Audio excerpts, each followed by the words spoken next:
Alin puncha wayqpanaykuna imena llankasankichis kay piña hukmanta qhishwasiminchis rimayta yachananchispaq karuni. En esta clase hoy día vamos a aprender a responder algunas preguntas muy sencillas que se utilizan de manera frecuente.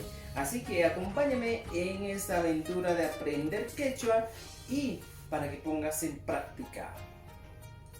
Antes de ello te voy a invitar a que te suscribas a nuestro canal de YouTube y también que nos sigas en las redes sociales para que puedas recibir más contenido de este tipo.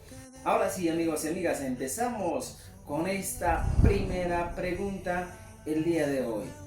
Imata Rua Shanki, ¿qué estás haciendo? Recuerden que estamos hablando en un tiempo presente progresivo. Imata Rua Shanki, ¿qué estás haciendo?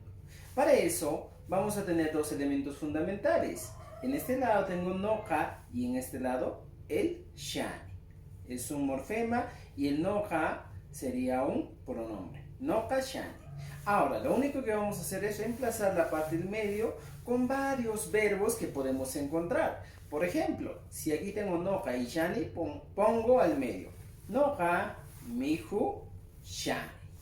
Noja, puklia, shani.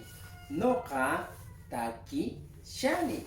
Noka tusu shani. Noka kawa shani.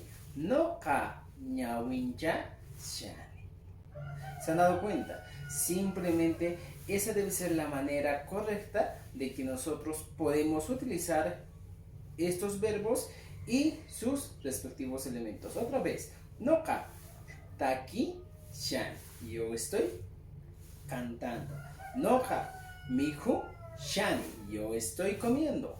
Noka kawa shani, yo estoy mirando. Noka tusu shani, yo estoy bailando.